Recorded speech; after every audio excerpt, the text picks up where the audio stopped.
السلام عليكم ورحمة الله وبركاته. في عالم الأسلحة في سلاح بيضرب من بعيد جدا لدرجة إن الهدف ما بيسمعش صوت الطلقة غير بعد ما يكون وقع على الأرض. سلاح كل رصاصة فيه بتتوزن بالمسطرة، بتعدي 3 كيلو متر وتخترق حيطان ودروع وعربيات مدرعة، وساعتها مفيش رجوع. في الفيديو ده هنتكلم عن أقوى 10 قناصات في العالم، مش مجرد أرقام وخلاص، لا احنا هنحفر جوه كل سلاح ونعرف قوته ودقته ومدى رعبه في ساحة القتال. بس لو أول مرة تشوفنا ما تنساش تعمل لايك وتشترك في القناة عشان يوصلك كل جديد.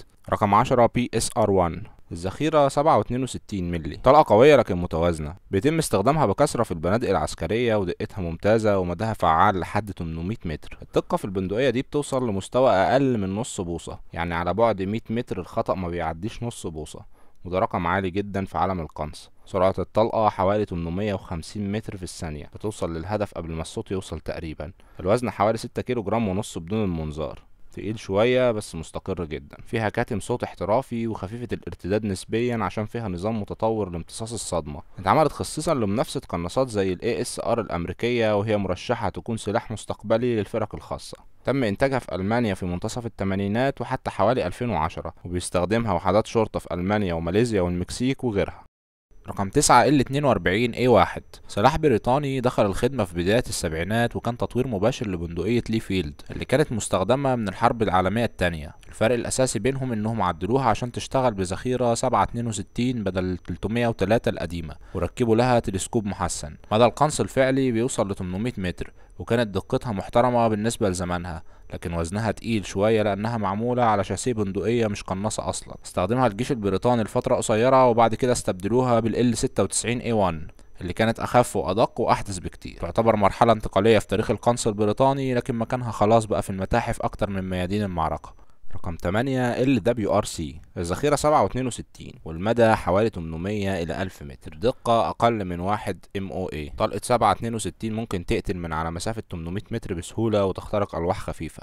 البندقية دي تعتبر بندقية هجومية وقناصة، وفيها خيار شبه أوتوماتيك، ده بيخليها سريعة جدا في القتال المتحرك. فيها نظام متطور بيقلل السخونة والارتداد، ممكن تغير طول السبطانة حسب المهمة، قصيرة للمباني وطويلة للقنص.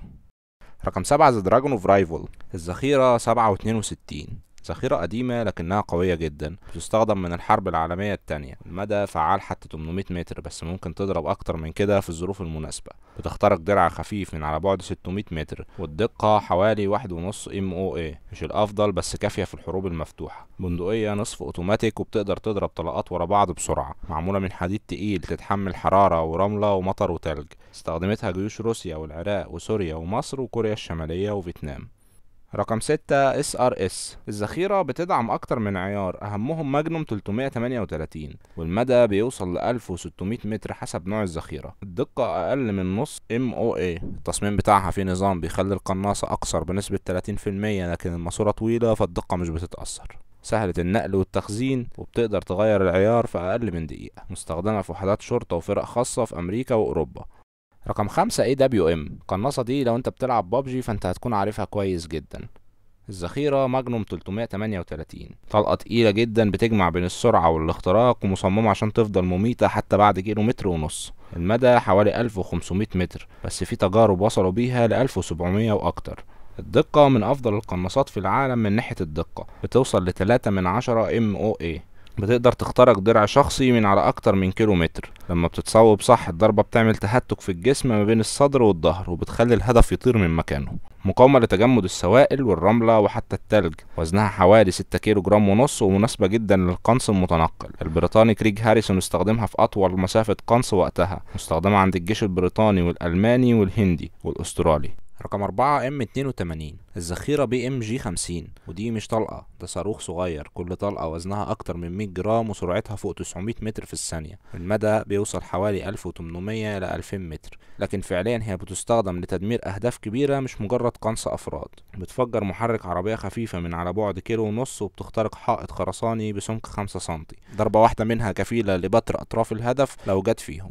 مميزاتها بندقية نص اوتوماتيك، وفيها نظام متطور لتخفيف الارتداد، وبتشتغل ضد الافراد والعربيات وحتى الطيارات على الارض. بيتم استخدامها من قبل القوات البحرية الامريكية والسيل وتيم 6 والمارينز. استخدموها في العراق وافغانستان لضرب عربات انتحارية. رقم 3 تشي تاك M200 انترفينيشن. الذخيرة تشي تاك 408، طلقة نادرة لكنها مصممة مخصوص للقنص من بعيد المدى جدا، وبتحتفظ بالدقة على بعد 2500 متر، المدى من 2300 ل 2500 متر، وده أكتر من ضعف المسافة المعتادة لمعظم القناصات. الدقة بتوصل لحوالي 2 من 10 MOA، ودي دقة خرافية. لو ضربت شخص من على بعد 2 كيلو ونص، الطلقة بتكمل في الجسم وتطلع من الظهر كأنها لسه طالعة من البندقية. فيها نظام كمبيوتر خارجي بيحسب كل حاجة، سرعة الرياح والرطوبة ودرجة الحرارة وانحدار الأرض. تشتغل من منظار ليزري بيحدد المسافة بدقة شديدة. ظهرت في فيلم شوتر بطولة مارك والبريج. أسلحة التشي تاك دي بتستخدمها وحدات نخبة في إيطاليا وبولندا وسنغافورة وتركيا والمملكة المتحدة زي SAS و GROM. رقم 2 Accuracy International AS50. الذخيرة BMG 50، نفس الذخيرة العملاقة بتاعت اللي قبلها، بس الفرق ان دي اسرع، المدى اكتر من 2000 متر، تقدر تضرب 5 طلقات في اقل من 1.5 ثانية، سرعة جنونية بالنسبة للقناصة. الدقة حوالي 1 MOA، وده رقم ممتاز بالنسبة لسلاح اوتوماتيك تقيل، بتخترق جدران ومحركات ودروع وعربيات مصفحة، وبتستخدم في اسكات الاهداف التقيلة، افراد او معدات من مسافات بعيدة، سريعة الفك والتركيب وخفيفة نسبيا، حوالي 14 كيلو جرام، يعني اخف من بارت. رقم 1 معانا الوحش ماكميلان تاج 50. الذخيرة BMG 50، نفس الطلقة الخارقة اللي اتكلمنا عنها، بس هنا بيتم استغلالها بأعلى دقة ممكنة. الرقم الرسمي للمدى بتاع البندقية دي حوالي 2000 متر، بس الرقم اللي كسر بيه الرقم القياسي كان 3540 متر. الدقة حوالي نص MOA، ومع تدريب عالي بتوصل لأفضل من كده. بتخترق دروع الفولاذ من أكتر من كيلو، والطلقة بتستغرق 5 ثواني في الجو قبل ما توصل للهدف، لكن أول ما توصل مفيش حاجة بتفضل واقفة. تصميم بسيط لكن فعال، ومزود بمنظار قوي جدا، ارتدادها عالي بس ثابتة بشكل يسمح بقنص دقيق. قناص كندي استخدمها في أطول قنص في التاريخ 3540 متر في العراق ضد هدف من داعش. بتستخدمها القوات الكندية والأمريكية في مهام مكافحة الإرهاب والتخريب. البندقية دي صنعتها شركة اسمها ماكميلان في فينيكس أريزونا، ومستخدم في جيوش ولايات كتيرة زي كندا وفرنسا وجورجيا وإسرائيل وتركيا وجنوب أفريقيا. من أول طلقة 7.62 اللي بتسافر في صمت، لحد وحش اسمه BMG 50 بيشيل مدرعة من مكانها. كل قناصة من اللي اتكلمنا عنهم كانت نتيجة سنين من الهندسة والاختبارات والمعارك. القناص الحقيقي مش بس بيمسك سلاح، ده بيحسب الريح والانحدار وحتى تنفسه بيحسبه. ولو كنت شايف ان القنص مجرد لعبة، فخلي بالك، في سلاح من اللي اتكلمنا عنهم يقدر يجيبك من 3 كيلو متر وانت مش شايفه. قولولي في التعليقات ايه اكتر قناصة شدت انتباهكم، ولو عندكم سلاح تاني يستحق يدخل القايمة اكتب لنا اسمه. وما تنساش تصلي على النبي وتعمل لايك وتشترك في القناة عشان يوصلك كل جديد.